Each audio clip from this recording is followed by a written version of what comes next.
Collectorate video conference హాల్లో స్థానిక MLA బోల Ramanjaneyulu, Naseer Ahmed, Galla మాధవితో కలిసి ఇరిగేషన్ అధికారులతో సమీక్షను శనివారం నిర్వహించారు. రూరల్ డెవలప్మెంట్ కమ్యూనికేషన్ కేంద్ర సహాయక మంత్రి డాక్టర్ పెమ్మసాని చంద్రశేఖర్. ఈ సందర్భంగా ఆయన మాట్లాడుతూ డ్రైన్ల నిర్వహణ సరిగా లేకపోవడంతో వరదలు ముంచెత్తి రైతులకు తీవ్ర నష్టం వాటిల్లిందని, దీనికి గత 5 ఏళ్ల నల్లమల వాగు, గుంటూరు నల్ల, గుంటూరు ఛానల్ విస్తరణ, ఆధునికీకరణ చేపట్టకపోవడమే కారణమని, ఈ 3 డ్రైన్ల శాశ్వత పరిష్కారం కోసం చర్యలు తీసుకుంటామని అన్నారు. ఈ విస్తరణ, ఆధునికీకరణ ద్వారా 5 నియోజకవర్గాల్లో 77 గ్రామాల రైతులకు ప్రయోజనం చేకూరుతుందని, దీనిపై వెంటనే ప్రతిపాదనలు సిద్ధం చేయాలని అన్నారు. గుంటూరు ఛానల్ విస్తరణ కోసం అవసరమైన భూసేకరణపై గ్రామాల్లో సమావేశాలు నిర్వహించి రైతుల అభిప్రాయాలు తీసుకోవాలని పెమ్మసాని అధికారులకు సూచించారు. భూమి ధరలు పెరిగాయని, దీనికి అనుగుణంగా ప్రతిపాదనలు సిద్ధం చేయాలన్నారు. యువతలో నైపుణ్యాభివృద్ధిని పెంచి ఉద్యోగాలు, ఉపాధిపై అవగాహన పెంచాలని అధికారులకు సూచించారు. గుంటూరులో వివిధ కంపెనీలతో చర్చించి నిరుద్యోగులకు ఉద్యోగావకాశాలు కల్పించాలని అన్నారు. దీనిపై 2 నెలల్లో చర్యలు తీసుకోవాలని ఆదేశించారు. కలెక్టరేట్లో సార్ ఆధ్వర్యంలో అందరూ పబ్లిక్ రిప్రజెంటేటివ్స్ పార్టిసిపేషన్తో 2 మీటింగ్స్ టేకప్ చేశాము.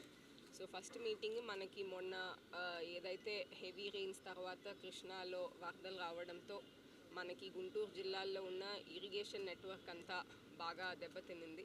సో ముఖ్యంగా గుంటూరు ఛానల్లో ఏదైతే మనకి గుంటూరు సిటీకి వాటర్ కానీ తర్వాత ఇరిగేషన్ కానీ సోర్స్గా ఉందో, గుంటూరు ఛానల్ మీద దానికి సంబంధించిన ఏదైతే ప్రీవియస్గా మోడర్నైజేషన్ అనేది ఒక ప్లాన్ ఉందో దాన్ని కూడా ఇవాళ డిస్కస్ చేసి గవర్నమెంట్కి ప్రపోజల్స్ పంపించడానికి ఈ మీటింగ్లో డిస్కషన్ ఫైనల్ అయింది.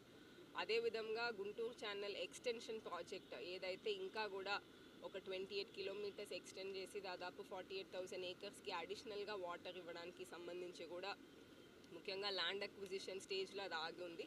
సో దానికి సంబంధించిన బడ్జెట్ రిక్వైర్మెంట్ కూడా గవర్నమెంట్ ముందు పెడదామనేది అక్కడ మీటింగ్లో డిస్కషన్ అయ్యింది.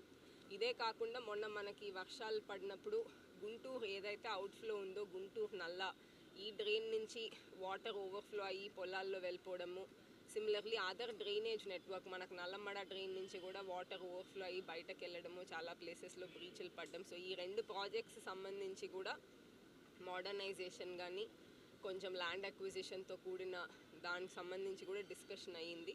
సో ఈ 2-3 ఇంపార్టెంట్ ప్రాజెక్ట్స్ మీద గవర్నమెంట్ దృష్టికి తీసుకెళ్ళి ఇప్పుడు రాబోయే సంవత్సరంలోనే వీలైనంత వరకు అట్లీస్ట్ మనకి ఎక్కడైతే ల్యాండ్ అక్విజిషన్ భాగం లేదో అక్కడ వర్క్ స్టార్ట్ చేసేలాగా, ల్యాండ్ అక్విజిషన్ ఉన్న చోట అట్లీస్ట్ ల్యాండ్ అక్విజిషన్ స్టార్ట్ చేసేలాగా ప్రభుత్వం దృష్టికి తీసుకెళ్ళి బడ్జెట్ శాంక్షన్ చేయించుకోవడానికి కోసం ఇవాళ మీటింగ్ అనేది జరిగింది. రెండో మీటింగ్ మనకి స్కిల్ డెవలప్మెంట్ కమిటీతో ఇవాళ మీటింగ్ అయ్యింది.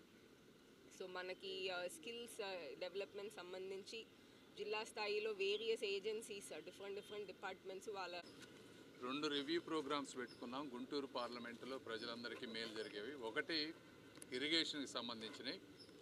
ఇందులో మెయిన్ గుంటూరు ఛానల్ ఒకటి, గుంటూరు నల్ల డ్రైన్ ఒకటి, ఇంకోటి నల్లమడ డ్రైన్ ఒకటి.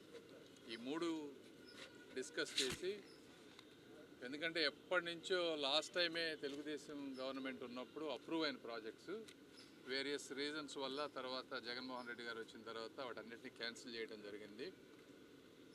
గుంటూరు ఛానల్ మోడర్నైజేషన్ ఒకటి, అప్గ్రేడేషన్ ఒకటి, తర్వాత ఎక్స్టెన్షన్ ఇప్పుడున్నది ఆల్మోస్ట్ 28 విలేజెస్కి వెళ్తూ ఉంది. ఎక్స్టెన్షన్ చేస్తే ఇంకొక 49 విలేజెస్, అంటే టోటల్ 75 విలేజెస్ వస్తాయి, 77 విలేజెస్ వస్తాయి. 5 కాన్స్టిట్యున్సీస్ని కవర్ అవుతుంది ఇది. దీనికి దాదాపుగా 800 నుంచి 900 కోట్ల రూపాయలు ఖర్చు అయ్యేటువంటి పరిస్థితి. అట్లీస్ట్ బాబు గారిని మేము ఒక 100 కోట్లన్నా బడ్జెట్లో పెట్టమని అడుగుదామని అనుకుంటా ఉన్నాం మేమందరం. ఎందుకంటే ఇంతమందిని ప్రభావితం చేస్తుంది కాబట్టి. ఇది ప్రాపర్గా వర్క్ అవ్వాలి అంటే గుంటూరు డ్రైను నల్ల, అదేవిధంగా నల్లమడ డ్రైను అవి కూడా వర్కౌట్ అవ్వాలి. సో వాటికి కూడా ఒక్కొక్క దానికి 20, ఇంకో దానికి 25-30 క్రోర్స్, టోటల్ 150 క్రోర్స్ అన్నా బడ్జెట్లో పెట్టగలిగితే బాబు గారు ఈ 3 ఇష్యూస్ లాంగ్ టర్మ్గా సాల్వ్ అవుతాయి. అట్లీస్ట్ వర్క్ స్టార్ట్ అవుతుంది. ఇంకా నెక్స్ట్ 5 ఇయర్స్లో స్లోగా 1 by 1 చేసుకుందాం అనుకుంటా ఉన్నాం. ఈ ఎంటైర్ ప్రాజెక్ట్ని అవసరమైతే నాబార్డ్ లేకపోతే వరల్డ్ బ్యాంక్ ఎక్కడికన్నా కూడా ప్రజెంట్ చేయాలనేది ఒక ఆలోచన. దీనికి సంబంధించినటువంటి డిపిఆర్ అంతా తయారు చేయమని చెప్పాము. సో అధికారులు అందరూ ఆ పనిలో ఉంటారు.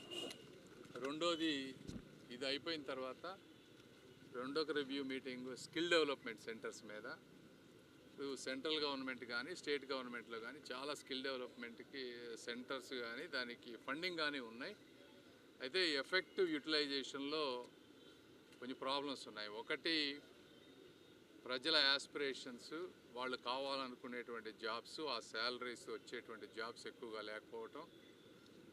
అదే స్కిల్ డెవలప్మెంట్ సెంటర్లకు వెళ్ళి అన్ని రోజులు 5 రోజులు కానీ 10 రోజులు కానీ 20 రోజులు కానీ ఊర్ల నుంచి వచ్చి నేర్చుకునేటువంటి విషయంలో ఉండేటువంటి మోటివేషన్ కానీ ఇబ్బందులు కానీ ఇవన్నిటిని ఎలా సాల్వ్ చేయాలి, ప్రాక్టికల్గా గ్రౌండ్లో ఈవెన్చువల్గా ఉపయోగపడే విధంగా ఎలా చేయాలనే దాని మీద అందరి అభిప్రాయాలు తీసుకున్నాం మేము. తీసుకున్నాక ఇందులో 2 ఇష్యూస్ మీద నెక్స్ట్ 20 డేస్లో ఒక యాక్షన్ ప్లాన్. ఒకటి, పబ్లిక్కి అవేర్నెస్, ఈ స్కిల్ డెవలప్మెంట్ సెంటర్స్ ఎలా